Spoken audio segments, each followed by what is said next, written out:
Warahmatullahi wabarakatuh. Alhamdulillah. Wassalatu wassalamu ala rasulillah wa ala alihi wa sahbihi wa walah. Rabbi shrah li sadri wa yassir li amri wa hlul 'uqdatan min lisani yafqahu qawli. I pray to Allah subhanahu wa ta'ala to bless all of you, all of us who are gathered here. And I want to give you the greetings of the month of Ramadan. Alhamdulillah, we are just 1 week away from this blessed time. And Rasulullah ﷺ used to give good news of the coming of the month of Ramadan. كان يبشر أصحابه. Sorry to bother. I was just saying maybe we can request you, as you were saying, everybody to move a little bit forward. Yeah, please come forward. I will feel more that more people are here when you come closer. Yeah, so come closer. So, كان النبي صلى الله عليه وسلم يبشر أصحابه. Hadith says that Rasulullah صلى الله عليه وسلم used to give the good news of the coming of Ramadan to his Sahaba, and he used to say to them, قد جاءكم شهر مبارك. A blessed month has come to you, and افترض الله عليكم صيامه. Allah has made obligatory upon you to fast during this month, and in this month the doors of paradise are opened. And the doors of hell are closed, and shayateen are put in chain. In this month there is one night that is better than 1,000 months. And if anybody is deprived of the blessing of that night, he is really deprived. He is really a loser. So we all have to take benefit of this month, and we should ask Allah subhanahu wa ta'ala to bless us. Allahumma balighna Ramadan. بالإيمان وبالتوفيق وبالصحة والعافية. We pray to Allah subhanahu wa ta'ala that we reach the month of Ramadan, or Ramadan month reach to us with Iman and with the guidance of Allah subhanahu wa ta'ala, that we take benefit of this month, and also give us good health and keep us inshallah in good situation so that we take full benefit of this month. Every day of this month is blessed, every night of this month is blessed. It is the blessed time, as we call it, a blessed time. And Ramadan, I sometimes say that, and the other people have also spoken about that Ramadan is a school, Ramadan madrasa. So when Ramadan comes, it is like you are joining a school, a special course, refresher course. And this month will renew your Iman. You come closer to Allah subhanahu wa ta'ala. That's why in the Quran, when Allah subhanahu wa ta'ala introduces the month of Ramadan, يَا أَيُّهَا الَّذِينَ آمَنُوا كُتِبَ عَلَيْكُمُ الصِّيَامُ كَمَا كُتِبَ عَلَى الَّذِينَ مِنْ قَبْلِكُمْ لَعَلَّكُمْ تَتَّقُونَ. And then the second ayah after that comes, شَهْرُ رَمَضَانَ الَّذِي أُنزِلَ فِيهِ الْقُرْآنُ هُدًى لِلنَّاسِ وَبَيِّنَاتٍ مِنَ الْهُدَى وَالْفُرْقَانِ. And then immediately after that, the third ayah, these are ayah 183, 184, and 185 of Surah Al-Baqarah. Then the third ayah immediately after that says, وَإِذَا سَأَلَكَ عِبَادِي عَنِّي فَإِنِّي قَرِيبٌ أُجِيبُ دَعْوَةَ الدَّاعِ إِذَا دَعَانِ فَلْيَسْتَجِيبُوا لِي وَلْيُؤْمِنُوا بِي لَعَلَّهُمْ يَرْشُدُونَ. When my servant asks you, O Prophet, about me, I am near. I answer those who call upon me, and so let them also respond to me and believe in me, so that they be guided.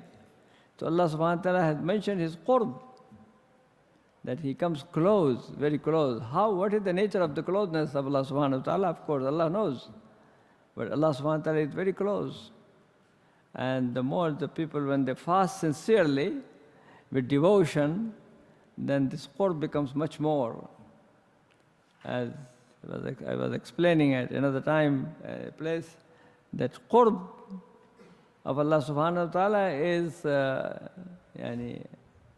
Imam Nifari mentioned in his book, he said, Al-qurb alladhi ta'arifuhu masafa, wal-bu'd alladhi ta'arifuhu masafa.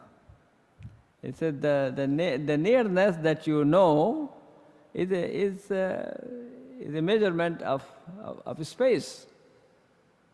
And the distance that you know is a measurement of space. If something is closer, that means less space between you and that thing.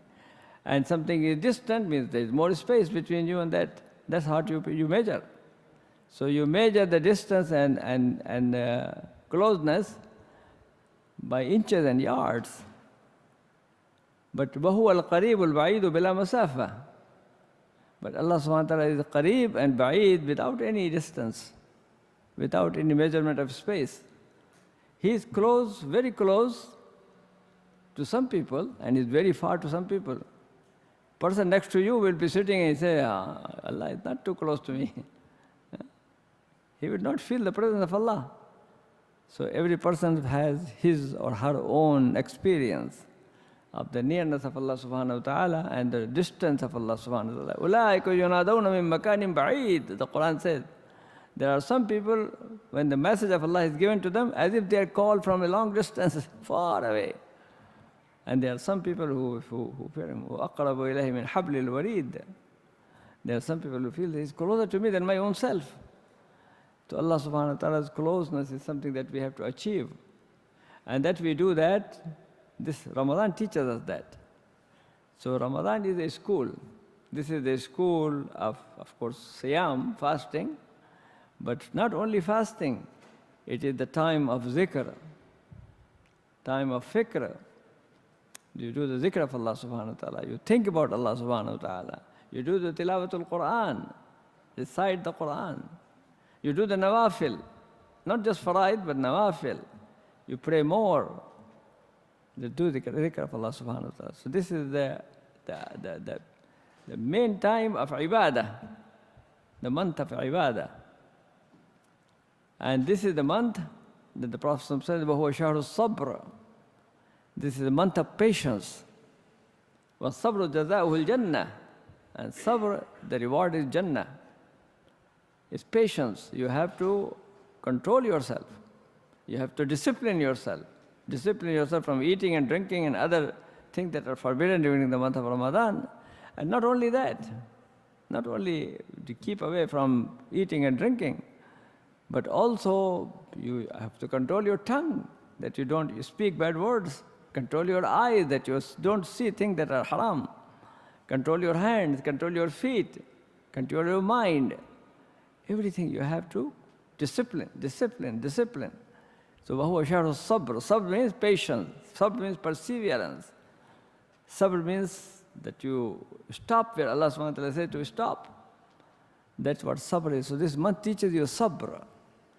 That is, you stop from eating and drinking, but beside that also don't do anything wrong. That's why Rasulullah said, مَنْ لَمْ يَدَعْ قَوْلَ الزُّورِ وَالْعَمَلَ بِهِ فَلَيْسَ لِلَّهِ حَاجَةٌ أَنْ يَدَعَ طَعَمَهُ وَشَرَابَهُ. If you don't stop bad words and bad deeds, Allah doesn't care if you stop eating and drinking. So purpose of fasting is not just to stop eating and drinking. That's one aspect of it. But the major aspect of it is the ruh of fasting, the real meaning of fasting. The real meaning of fasting is learn how to discipline yourself. وَهُوَ شَهْرُ الصَّبْرِ. Sabr is steadfastness, patience. So Ramadan teaches us that. And then the Prophet said, when you are in fasting, إِذَا كَانَ صَوْمُ يَوْمِ أَحَدِكُمْ فَلَا يَسْخَبْ وَلَا يَرْفَسْ. Do not quarrel. Do not get involved into disputes. And if somebody tries to engage you in dispute, say, Allah inni saim, I am fasting. I do not want to get involved into that. That is what the meaning of that is. So this is the month that teaches us how to be patient. And inshallah, when we do that in the right way, when we come out of Ramadan, inshallah, that will become our habit. 30 days, 29 days of this special training. This is the month of muwasat. وَهُوَ شَهْرُ muwasat, hadith of the Prophet says. This is the month of kindness, generosity, consideration. That is, you learn from fasting, you learn what it means to be hungry, what it means to be thirsty, what it means not to have things. Of course, we fast, but after 16 hours of fasting, we look forward nice iftar. And then we'll also look forward for a nice suhoor. But there are people, they don't get that. It's not just in Ramadan. Throughout the year, they have no food. They have very little food. Some of them, they struggle. They don't have clean water. They don't have anything. So they starve, and there are not few people, millions and millions of people in this world. And it is not because, unfortunately, it's not because the people do not have money, because the world has no money. There's a lot of wealth, But the problem is, it is wasted, it is abused, it is not properly used, it is not distributed the way it should be. People are not taking care of the poor and the needy. Even our Muslim countries, billions and billions. Today you read in the paper, 100 billion they are going to buy what? Weapons. $100 billion weapons. And somebody said, no, it's not 100 billion. Actually, it's going to be $500 billion. What are they going to do with those? And people are starving. People are dying from hunger. So that's the problem. And so Shahrul Muwasat, I hope the Ummah will learn something. It's not just a ritual. They do the ritual and then get out and say, Alhamdulillah, we got the month of Ramadan, we fasted. No, learn the lessons of Ramadan, the spirit of Ramadan. The spirit of Ramadan is muwasat, kindness, care, consideration. What can I do to help the poor and the needy? How can I control myself? And then we'll talk, inshallah, the whole concept of zakat. Zakat is a duty. It is farida. So this is the month of muwasat. And then finally, another very important aspect of Ramadan is taqwa. لَعَلَّكُمْ تَتَّقُونَ. Allah subhanahu wa ta'ala says that fasting is prescribed for you as it was prescribed for those who were before you, the other nations, other communities of the prophets of Allah. They were all told to fast in different ways. We don't know exactly how they were told to fast, but they were told to fast. Isa alayhi salam, Musa alayhi salam, Ibrahim alayhi salam, Nuh alayhi salam, all of them, they were teaching their people to fast. كُتِبَ عَلَيْكُمُ الصِّيَامُ كَمَا كُتِبَ عَلَى الَّذِينَ مِنْ قَبْلِكُمْ.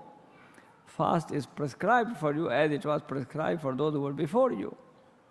So these are the nations, communities of prophets of Allah subhanahu wa ta'ala.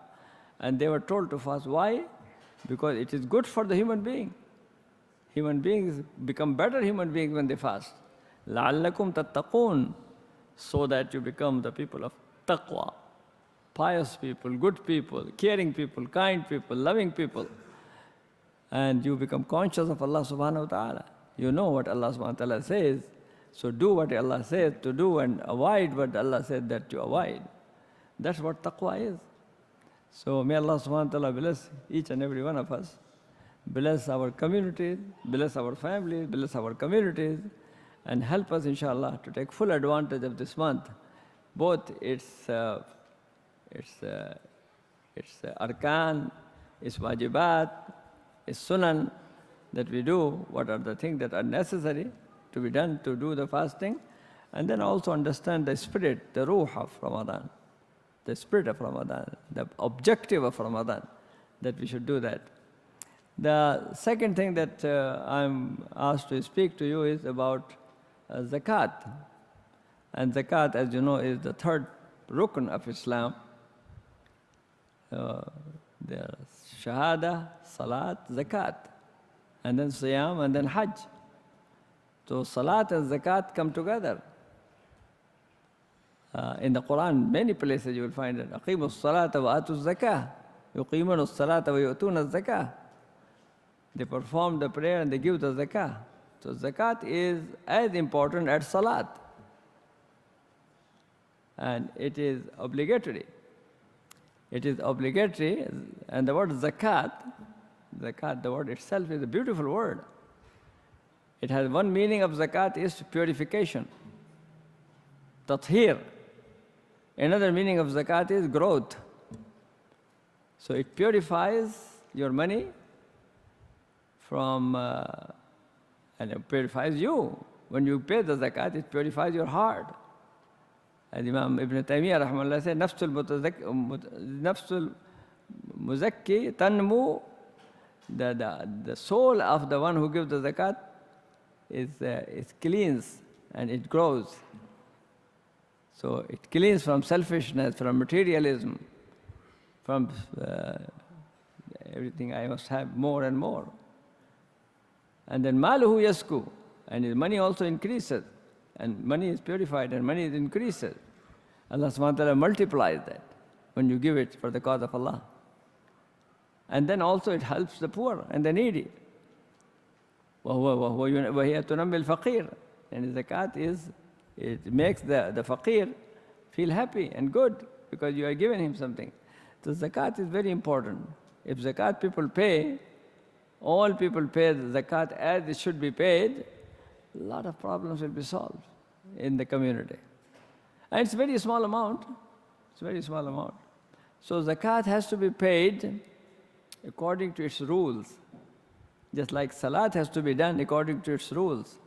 You cannot say, I performed the salat, today I felt that I pray 2 rakah for Maghrib, not 3. I didn't have much time, so I prayed just 2 rakah. Or I did not do ruku because I just want to make sajda. You think your salat is valid? Salat is not valid. Because you did not do your salat as it should be done. So you have to have qiyam, you have to have ruku', you have sujood, as you are told to do that. And then the salat is valid. If you don't say Surah Al-Fatiha in your salat, salat is not valid. La salata liman lam yaqra bi fatihatil kitab. In a similar way, zakat has to be done according to its rules. You cannot say, I paid whatever I could pay. I just estimated and paid. No, you have to be very careful in order to be zakat to be paid. So you have to know the rules of zakat. And they are not that complicated. Of course, somebody has different kind of wealth that needs some work out on that. But otherwise, the general principles are easy and simple of Islam. So zakat, my brothers and sisters, is obligatory. It's farida. And it is farida just like salat. Abdullah ibn Mas'ud radiallahu anhu used to say, "Man lam yuzakki fala salata lah." Those who do not give zakat, and they have to pay zakat, but they don't pay zakat, even their salat is not accepted. Because Allah subhanahu wa ta'ala mentioned both of them together. Abu Bakr radiallahu anhu, the first Khalifa, there were some Muslims in one part of the Islamic government. There they said, we'll pray, we say La ilaha illallah Muhammad Rasulullah, we believe in Allah, we believe in Prophet Muhammad sallallahu alaihi wasallam. We pray 5 times a day, but as far as zakat, we are not going to pay that. We used to give it to Rasulullah sallallahu alaihi wasallam, but not going to give you anymore. No more zakat. He sent an army to fight them. He said that these people have turned away from Islam. So this is as if this is ridda. If a person says zakat is not obligatory, he's not a Muslim anymore. So zakat is very, very important, my brothers. And zakat is to be it's a specific amount of money from a specific amount of wealth, giving at a specific time, and also to the specific people. So zakat, what kind of money you should have for zakat, and then how much you give zakat, and then how often you give zakat, and to whom zakat should be given. So these are the 4 basic points about zakat. First of all, zakat is obligatory on the wealth. This wealth may belong to a child, or this may belong to a grown-up person. This wealth may belong to a person who is sane, or maybe belong to a person who is not sane. Because salat is only for grown-up. Salat is not obligatory on children. Salat is not obligatory on somebody who is majnoon. Salat is only on somebody aqil and baligh. But zakat is obligatory on the wealth, not just on the person, on the wealth. So a person, if you have a lot of money in the name of a child, zakat has to be given from that money. Although child is not mukallaf, because child is a child, but his parents are mukallaf. His parents have to pay the money from the zakat from the money of the child. Otherwise, a lot of people just put their money in the name of their children. at the time of zakat, and they take it back later. So that is, and the same thing is also if somebody is, a person got old and senile, and somebody is not in his mind, but a lot of wealth, well, zakat has to be paid from that wealth. The one who is his guardian has to pay zakat from that. So zakat is to be paid on the wealth. And what is the amount of wealth? Well, there is a minimum. Minimum is called nisab. That is called the minimum zakatable amount. That if you own that much money, that means now you are liable to pay zakat. And we call it zakatable money, like taxable money. So it's zakatable money. So you have to pay zakat on this money. And that is depending on your cash, gold, silver, bank money in your saving account, in your stocks and bonds. Stocks, bonds, of course, you have to avoid that because there's interest in that. And the money that you have in your 401k, all of these things, you have to calculate that. If it is more than 3 ounces of gold or its equivalent cash value, which is about $3,700 in the market price today, if it is more than that, and 1 year has passed on this, on the ownership of this, then on this money and whatever is more and above and over that, you pay zakat. Understand that? That is, you have $300,700. I'm not giving you exact amount, but 3 ounces of gold, whatever is the cash value of that. If you have that, and this money has been with you for 1 year. Now let's say at the beginning of the year, in the month of Muharram, or let's say last Ramadan, you had $3,700. Then you had more and more and more. You had probably $5,000, $10,000 during the year. So at the end, you have, let's say, $10,000, or less than that. Now at the end, whatever you have is you have to pay zakat on the whole amount. Not just $307,000, no, $3,700, but on the total amount that you have it. After you became zakatable, whatever money you have to pay zakat at the end of the year. So you pay zakat on that. That is on the gold, silver, cash, savings, and all of these things. And if you have animal farm, then there is a special nisab for the animal, which is you have 40 sheep, 30 cows, 5 camels, so you pay zakat accordingly. So there's some rule for that. If you find some treasure hidden somewhere in Corona, and you discovered that, and it's now, mashallah, behind in your backyard, you have some treasure. I know that here the government probably will take over, so you will not have anything. But if you keep it, if there's something for you, and you are allowed to keep it, then you pay 20% on that. Not 2.5%, 20% zakat.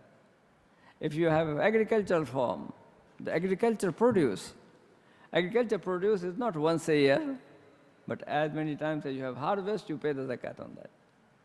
As long as it is about 5 mudd, which is about 40, 50 kilos, something like that, you have that, then you have pay. If that your land was irrigated by rainwater, then 20%. Otherwise 10%. You have to give ushr or nusful ushr. So you give zakat accordingly. So these are some of the ratios of zakat. After you become sahibun nisab, you have the nisab. So nisab is the minimum zakatable amount in whatever kind of agriculture or cash, gold, and silver, other things you have. Things that you don't have to pay zakat on is the haram money. If you have haram money, interest money, there is no zakat on that. What does it mean, that you keep it? No, you get rid of it. You shouldn't have it. If you got some money through fraud, Na'udhu billahi min dhalik. Get rid of it. Because you cannot give sadaqah and zakat from haram things. You should not have haram thing with you at all. So anything of that should be given. Especially interest money, if somebody has some interest money, then they should give it to the poor and the needy, but don't consider it as your zakat. So you can help people from that. You don't have to burn those notes, because it's not going to benefit anybody. So you have to take that money out and then give it to the poor and the needy. The other thing is, there is no zakat on your home in which you live. There is no zakat on the furniture, on the clothes, on your computer, on your other thing that you have. There is no zakat on that. Those things are exempt from your cars that you have. Even your vacation home, if you have it, there is no zakat on that. So there is no zakat. If you have a rental property, yes, there is zakat on the rental property. But the rental property, the zakat is on the income of the rental property, from the rent, not on the price. However, if you have some merchandise, you have some mal tijara, then you pay zakat on the value of all your inventory. Whether it is cars or homes or what, or you have some small business, whatever it is, you pay zakat on the inventory. Take out all your expenses, take out all your liabilities, whatever they are, and then whatever is net, you have to pay zakat on that. And of course, you have to take the market price. In a similar way, stocks and bonds and savings, you have to pay zakat on that, 2.5% on this. So we can go into, inshallah, take the questions on this subject and answer that. So this zakat is given once a year. It can be given at any time. You can calculate your own zakat year. It is according to the lunar calendar, 12 months according to the lunar calendar. But it is, many people pay their zakat during Ramadan. Ramadan is a great time of charity, so people pay. And there is a great reward for that. So you will find many Muslims pay zakat in Ramadan, not because Ramadan, you must pay zakat in Ramadan. You can pay it in Shawwal, you can pay it in Muharram, you can pay it any time. But it has to be 12 months of the lunar calendar. And then, so if you say, your habit is to pay zakat on the 27th of Ramadan, that is the night of Qadr and all those things, the great blessings of Allah subhanahu wa ta'ala, okay? Or the beginning of Ramadan, or the middle of Ramadan, then pay that zakat. And calculate what you had and how much, what is the money now you have. All of these things. Take out your expenses, take out any other liability that you have, and then what is your net? And pay zakat on that. This money, you can give it to the poor and the needy yourself, or you can have it in some organization, your Islamic center, any other zakat committee that is there, they can collect that. But this is to be given to 8 categories that mentioned in Surah At-Tawbah, ayah number 60. إنما الصدقات للفقراء والمساكين والعاملين عليها المؤلفة قلوبهم وفي الرقاب والغارمين وابن السبيل وفي سبيل الله وابن السبيل. So zakat is sadaqat, and here this sadaqat means the obligatory charity, which is zakat. Because Allah says, فَرِيضَةً مِّنَ اللَّهِ. It is a fard from Allah subhanahu wa ta'ala. So fard sadaqah is zakat. So these are for the poor, or fuqara, masakin, needy people. Faqir is somebody who is pauper, has nothing. Miskin is somebody who has some money, but it's not enough for his need. His or her need, it's not enough. So al-fuqara al-masakin. Al-amilin alayha. Some money, when you collect the zakat, somebody is going to collect the zakat, somebody is keeping the account, you may have bank expenses, you have other expenses, keeping accounting and all of these things, you can take those expenses. Of course, with careful, don't overcharge. Take that certain amount that you need that, that can be taken from zakat fund. And then freeing the slaves. So people used to be slaves, and Islam said that they have to be freed. Now we don't have slaves, alhamdulillah. So, but a lot of people are in difficult situations, almost like slaves. Like people are in jail, not because of crime, because of some other reason, because they did not have their green card or something like that. All this. So if somebody like that, his family should be helped. And they can be helped from the zakat fund. And then al-gharimin, people who are in heavy debt. If somebody is unable to pay his loans, they can be paid from zakat. وَفِي سَبِيلِ اللَّهِ, and in the path of Allah subhanahu wa ta'ala. That is for da'wah purpose, to promote the message of Islam and give it. That you can. Al-mu'allafati qulubuhum, people who are hard to be reconciled to Islam. That means the new Muslims who lose their job or lose their family and they need something, so they can be helped. Or some other people, you think that if by helping them, giving them something, you can win their heart to Islam, or at least they will not do damage to Islam and Muslims. Some of this can be used from zakat. And then, fi sabilillah, in the path of Allah subhanahu wa ta'ala, that is for da'wah purpose. And wabni sabil, and travelers. Travelers who are in need, there can be, somebody had money, but now he's traveler, he's out of his home, and he has nothing. Or it's difficult for him to get his money from his home. So some of the students also, in that situation, the parents are unable to send them the money, and they are in difficulty. They can be helped from that. So these are 8 categories of which called masarif zakat, where zakat can be spent. There are some people who cannot receive the zakat. It is forbidden to give zakat to them. For example, you cannot give zakat to your own parents. You cannot give zakat to your children, because you are supposed to take care of them. First take care of them, and then if there is any money left, you give zakat. But don't give zakat to your parents. They are your obligation. You have to take care of them. You don't give zakat to your wife. It's because you had your duty to take care of her. And also, zakat is not to be given to those who are direct descendant of the Prophet ﷺ, which is called Bani Hashim. So they should not get the zakat, but they should be helped other ways if they are in need. Zakat is not to be given to the rich people.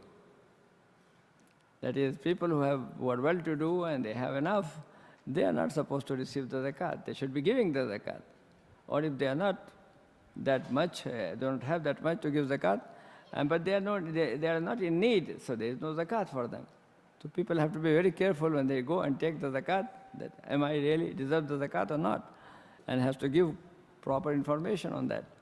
So zakat is given to the poor. تُؤْخَذُ مِنْ أَغْنِيَائِهِمْ وَتُرَدُّ إِلَىٰ فُقَرَائِهِمْ. The hadith of the Prophet, taken from the rich and given to the poor. It is not like taxes, taken from the poor and given to the rich. No. Zakat is taken from the rich and given to the poor. So that is the whole purpose of zakat. So zakat to be not to be given to, zakat is not to be given to the masajid. Masajid, yes, you give some sadaqat, khairat, other charity, donations you give to the masajid, but masajid, the masajid can have a fund for zakat, from which you can help the poor and the needy. But don't expend in the operation of the masjid, in the building of the masjid, you pay zakat. Unless there's some area where people are poor and they will not have any masjid. There are very poor people living in some place in Africa or in some other countries, they have that. Yes, then zakat could be given for them. That's why our Shaykh Yusuf al-Qaradawi, Hafidahullah, may Allah bless him and give him long life, good health, he said it in his Kitab al-Zakah, Fiqh al-Zakah, 2 volumes, wonderful book. And he says, sometime in some places, for some reason, it is possible that you can give zakat for the masjid, for the hospital. Zakat for, you can give that. Because If the people are poor and they will be lost, the deen will be lost, something like that, then zakat can be given in those areas. Otherwise here, generally speaking, mashallah, well-to-do communities, they should not do zakat. You should not use zakat for their masajid. It should be used. So masajid is not zakat for that. Zakat is not for building roads and factories and all of these things. That's not for zakat. So zakat is especially for taking the poor and the needy people. These are the masarif of zakat. And of course, this money should be collected in the right way and should be spent with great care, so that poor and the needy people should be. And there are a lot of people, especially here. Now we have so many refugees and their families. People do not have enough even to pay the rent for their homes and food. They are looking for some help. So we try to find out for those people and should use zakat in a very careful manner and help the poor and the needy from that. Inshallah, we'll take some questions for that. Inshallah. How much time we have? Until 9:15? If we pray at 9:30 or 9? Yes, brother, the Imam first.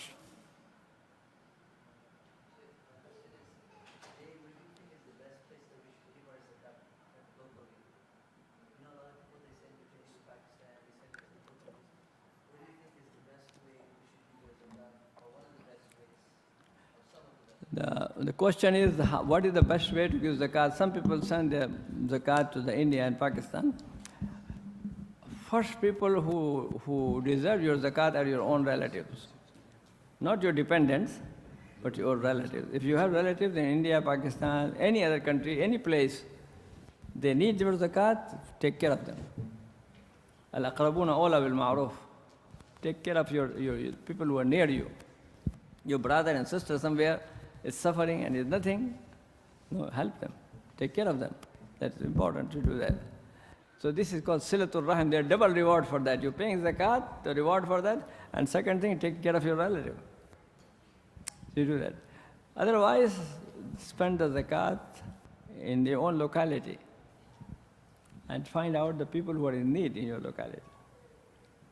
Have some, in the masjid, for example, you can have zakat fund, and from that zakat fund, a committee should be established. The committee look into the people and ask them, and then provide help for the people. If possible, of course, in the local area, for example, we have organizations, mashallah, they are doing that, Uplift Charity. Our brother Uwais Dadabai and his committee is working on that. They help a lot of people. Some other organizations are doing that. ICNA Relief is providing help to the local people. You have Helping Hand. Sister Fatima is in charge of that. Helping Hand provides on the international level, but ICNA Relief provides on the local level. So they deserve zakat. Some other organizations also, part of zakat you can give to organizations such as Shura Council, which has a program for prison outreach program, helping the Muslims who are in prisons, providing help for them. Dawah program that we have, MSN, Muslim Speakers Network, they could receive some of the zakat for that. And other organizations are also doing some dawah work, you can help them. So this way you can help in the local area, inshallah. Brother Kalim. Brother Kalim.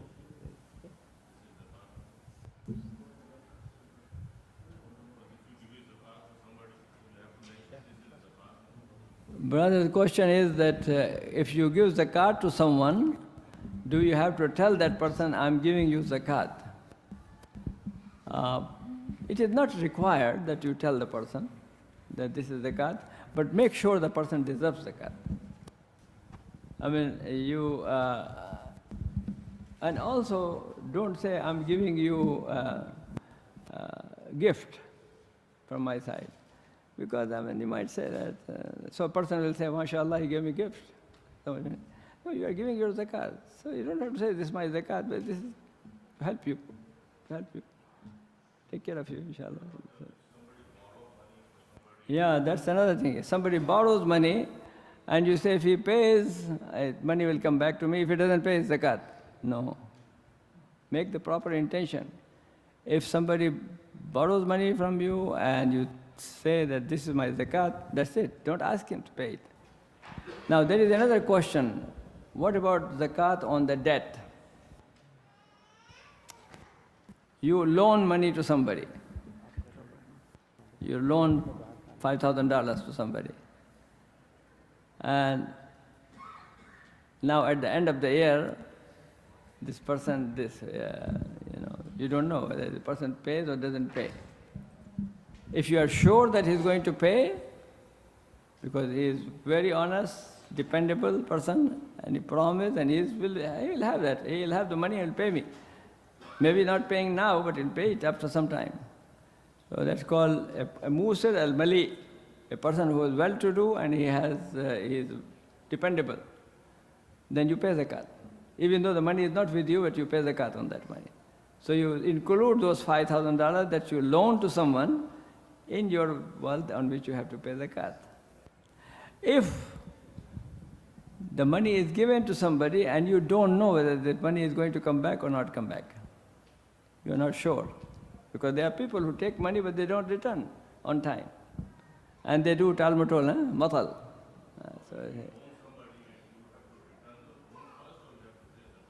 That's another issue. But first thing I think is you are loaning somebody some money. So if the money does not come back to you, then there is no zakat on that.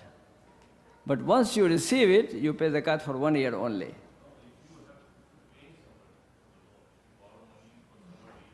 I'm telling you, first is mentioning that you loan some money to someone.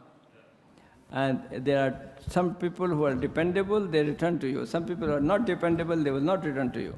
So if you have somebody who is not dependable and would not return, and maybe return after 5 years, then whenever the person will return the money, you pay zakat for 1 year only, not for 4 years or 5 years.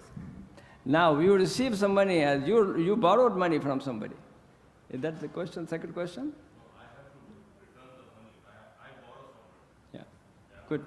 So that you borrowed money, that's what I'm saying. You borrowed money and this money, you have it with you. If you pay this money at the time of your zakat, then there is no zakat on that because you paid it.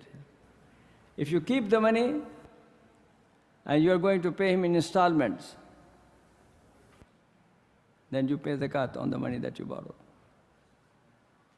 Because, you pay whatever money you have, you pay zakat on that. You cannot deduct that money. For example, you borrowed $200,000 to buy a house, all right? So you owe that money. Now you have $100,000 in your bank, but you owe $200,000 to the bank. If you pay off that $100,000 you pay off, then there is no zakat because you don't have any money.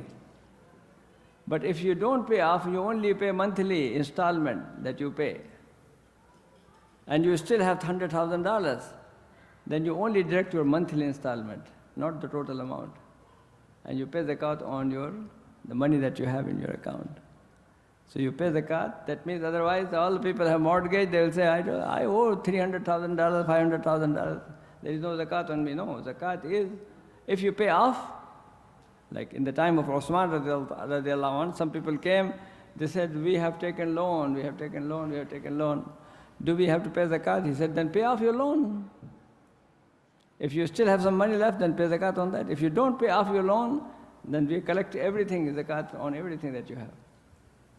So that means if you pay off, alhamdulillah.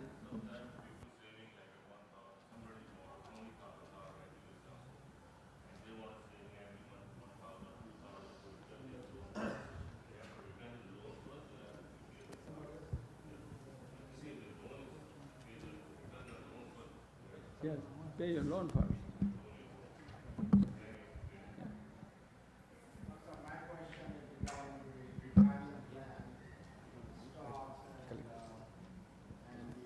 Against the debt of the mortgage.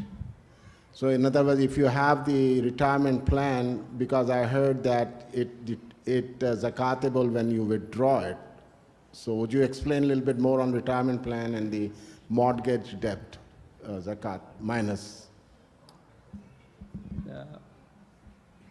Your savings account, you pay zakat on that, because that's your saving, it's under your control. The money that you put in 401k, for example, you pay 50% and the 50% your company pays, your retirement account, you have that. The money that you put yourself, you have to pay zakat on that. The money that your company puts, if it is vested, then you pay zakat.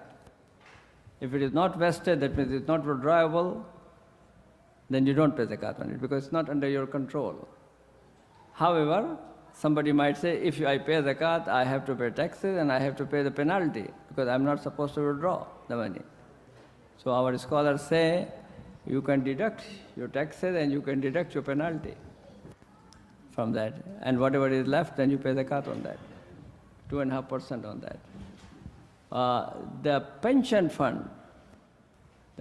fund, generally the rule is, because it is not your money, it will be given to you after retirement, so there is no zakat until you receive it. When you receive it, then you pay zakat on that.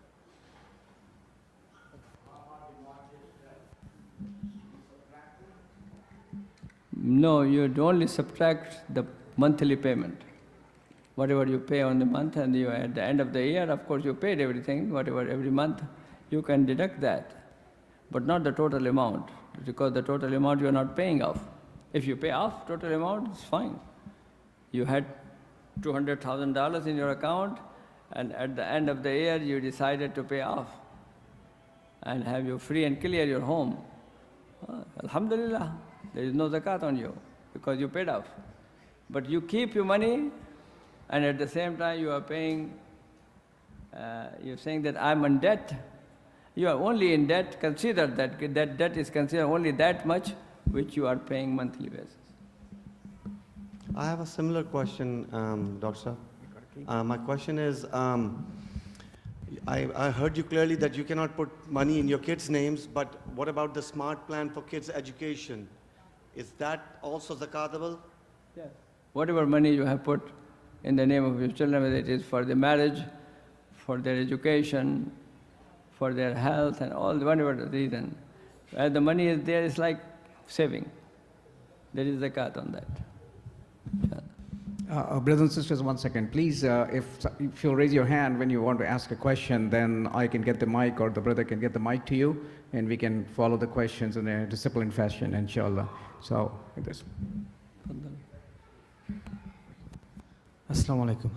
Let's say in the beginning of the year, I have $5,000, but at the end of the year, I have $10,000. So, do I pay zakah for 5,000 or I have to pay zakah for the 10,000, even though I don't have 10,000 for throughout the year?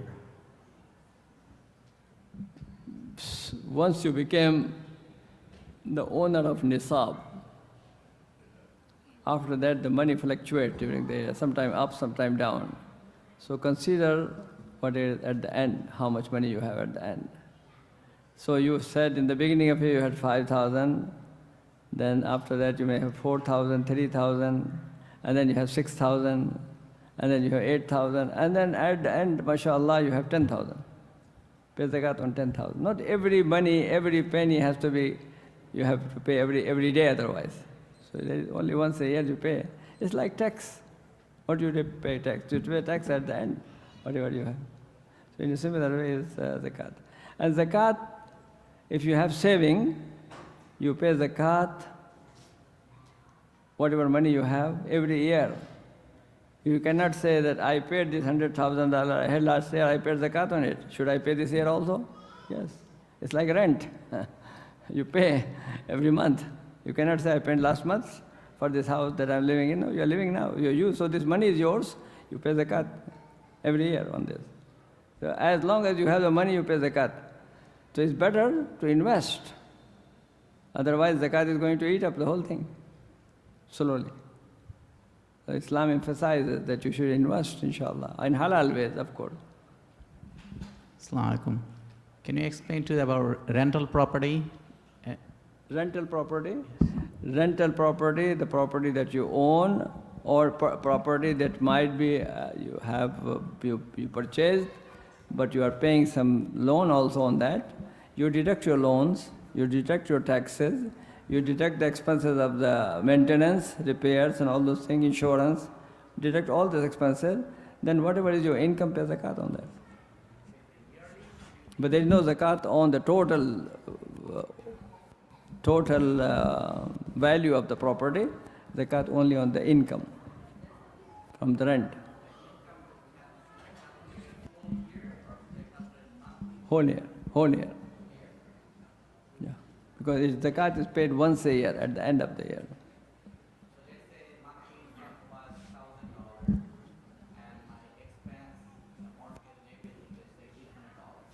Right?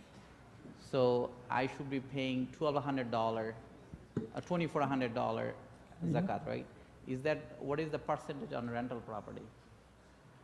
I mean, sometime rental property you have income, sometimes it's negative because of the expenses, insurance, other things.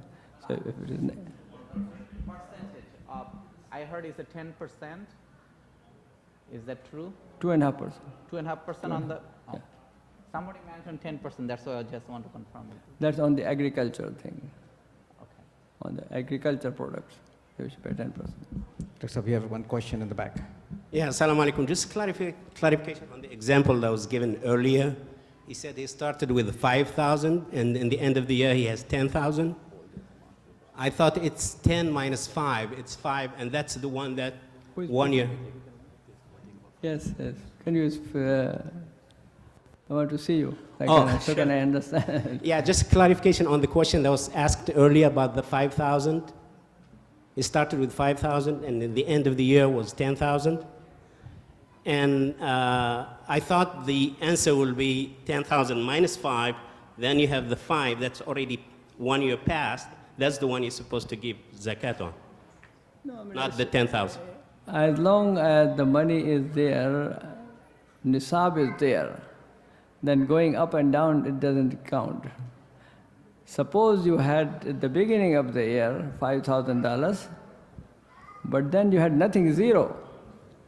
For several months you have nothing. And then you got suddenly $10,000, then you count yourself zakat time from the time when you have the money, because you lost, you did not have anything for a long time. So that means you were not sahib nisab at that time. But as long as you kept your nisab, and then it was up and down, some more, some less, then you don't count that. You have at the end of the year, you consider that. So that's called constantly somebody having the nisab and somebody not having the nisab for some time. So it's a measurable time, not just for 1 or 2 days. Measurable time. If it is very, very short time, and then it will not. For example, you have stocks going up and down, okay, then you see what is at the end of the year.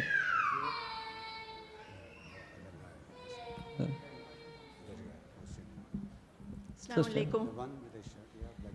Brother, if somebody has land and then no money in the bank to Can you give put that, I'm not hearing you. Yes. If somebody has land, what is the zakat on it? Because your money is fixed in there. Didn't hear that. I'm Residential plot. Yeah. Yeah, residential. Can you explain? I did not hear that well.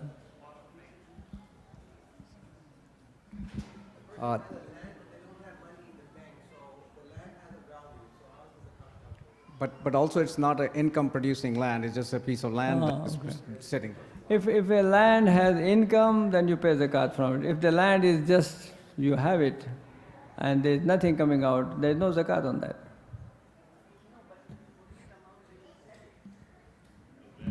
But how about the land when you sell it? Unless when you sell it, then you pay zakat. When you sell, then you pay zakat. But if somebody bought a piece of land, if you are using it for agriculture, then you pay the zakat on the produce. If it is not, it is just Vacant land, not used for any purpose, no renting, nothing is producing, this land is not producing anything, then there is no zakat on that.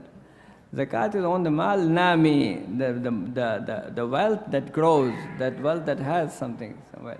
That is zakat. But the land itself, there is no zakat on that. Okay. If you rent it, then you pay zakat on it. Uh,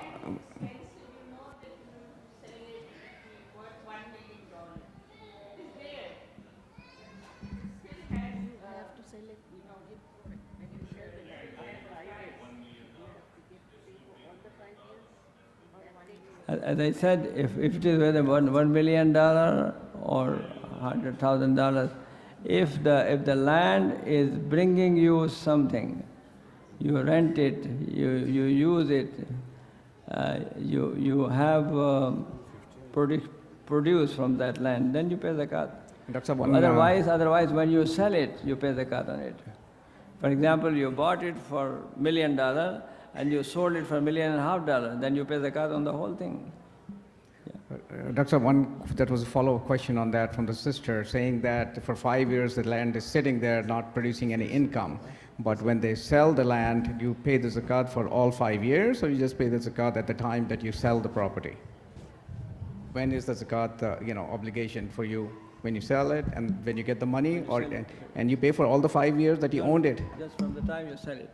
When you sell, at that time you pay the zakat for that year, not for all the past years, because this was nothing.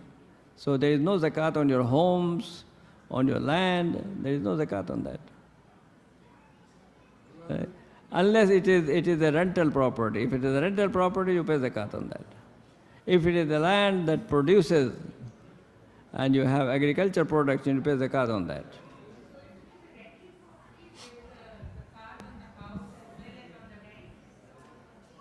Yeah. If you have rental property, then you pay zakat on the rent, not on the value of the house. Because the value of the house, because this is something that you are using it to make money. So there is no zakat on the thing that you use to make money.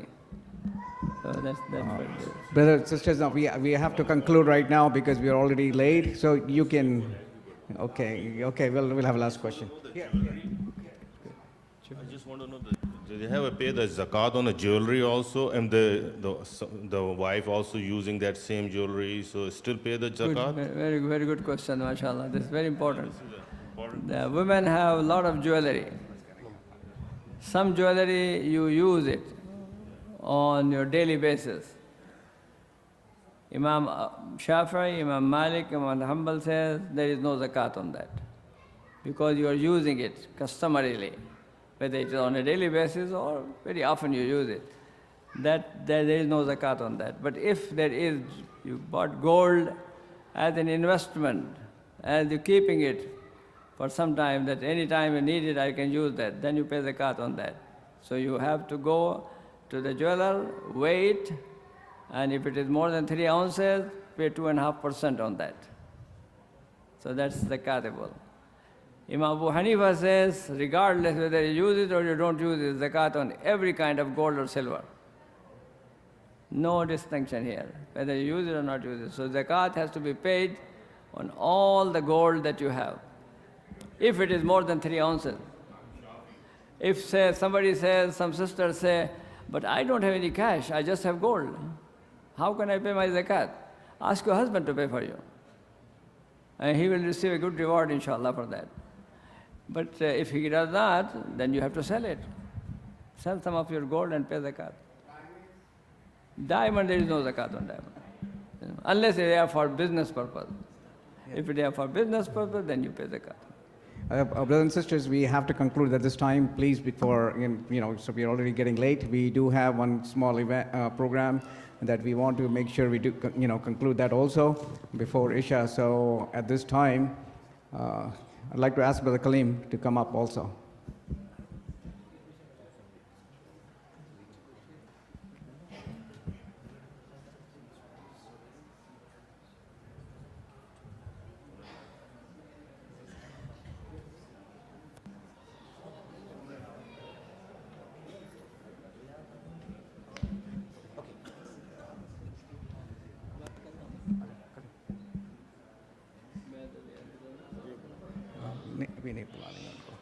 Brother, today, I mean, we are going to recognize one gentleman. Actually, I can call him a gentleman in the true meaning of the word.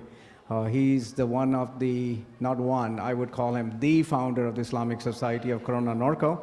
And this is something that I am, with heavy heart, I'm saying this because the brother is, after living in Corona since, for a long, long time, because it was founded in 1988, 1989. He is, because his children have moved to living to Texas in Dallas, so he is moving to Dallas, Texas, I think this weekend. So with that, I'll give the mic to Brother Kaleem also to say a few words, but I'd like to ask Brother Riyadh to come up to the front, please. Brother Riyadh.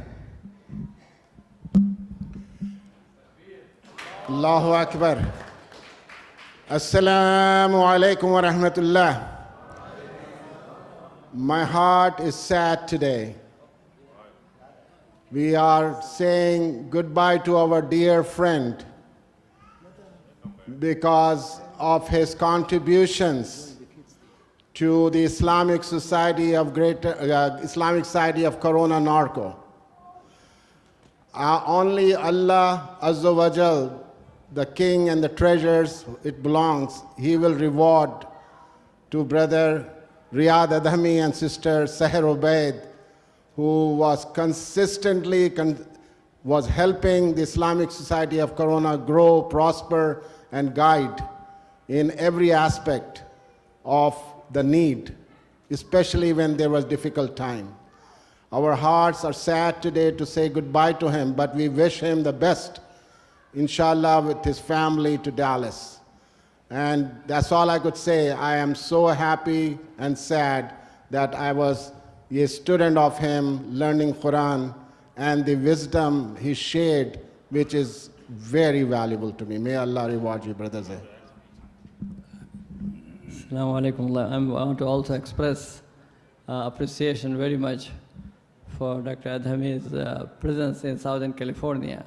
So his departure from here is not only the loss of Corona, but actually for the whole of Southern California, because we all benefited from his presence, for his knowledge, for his lectures, for his books. May Allah subhanahu wa ta'ala reward him for all the things that he did. Inshallah, we'll keep visiting this area, inshallah, and may Allah subhanahu wa ta'ala keep you safe and bless you, bless your family, and reward you, inshallah, for all this wonderful work that you have done. Alhamdulillah. Jazakallahu khairan. Nafa'allahu bik, inshallah. Assalamu alaikum wa rahmatullahi wa barakatuh. There is a saying of wisdom. Those who praise you, they are praising what Allah give you of satr and cover your mistakes and shortcomings. So alhamdulillah, He is the one who cover our mistakes and shortcomings. The only thing I can say now, remember the first day I come to Corona in 1989, I was thinking that there is no other Muslims in this town. I will be alone. The first Ramadan come in April 1990. I was just next to my house when a car stopped by and somebody say, "Salaam alaikum, brother." Alaikum salam. He said, "I'm your neighbor here. My name is Rafi Hussein. Where you are praying Taraweeh?" I said, "We are praying Taraweeh here in my house. Come and join us." Subhanallah, from this blessed salam and blessed question, that seed come to what you are seeing today. Allahu Akbar. So, Brother Rafi, this blessed gesture of questioning where you are praying Taraweeh. So for 2 years after that, we pray Taraweeh in my house, alhamdulillah. Then we moved to the medical office, then to the warehouse, then alhamdulillah we are here. So the good start of this community is asking for salah. So my advice, make this the center, the focal point of our togetherness here. We are praying to pray. We are coming down to mosque to pray. to make this a focal center for our community, for our youth, for our family. Let them come to establish prayer. All other differences in opinion, in way of conducting business, this is something should be secondary in value, secondary in consideration, but the first thing, to have this feeling of brotherhood establishing salah. I wish you all the good, inshallah, and I ask you to pray for me so I can do something in my new place in Texas, inshallah. Jazakumullahu khair.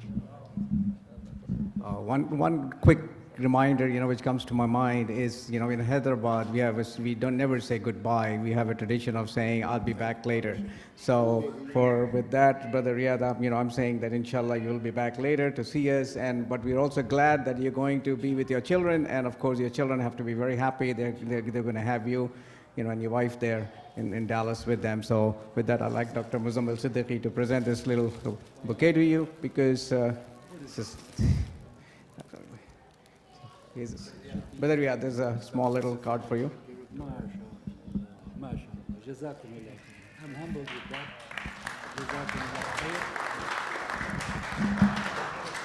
I want to also recognize Sister Seher is here. And she helped in the founding days of Al Furqan School. She was our first teacher among the others. So we have a lot of history behind it and a continuous support for education. I think we're getting late for Isha, so I have just a couple of quick things. One is that if you see any calendars outside, if they are not ISCN calendars, you can take it home, but please do not use the Salah timings because they are not Corona local times. So you might be opening your fast or beginning your fast at the wrong time because they might be printing in Orange County or something. So please only use ISCN's calendars, which are outside. We distributed earlier. We'll have more in next few days.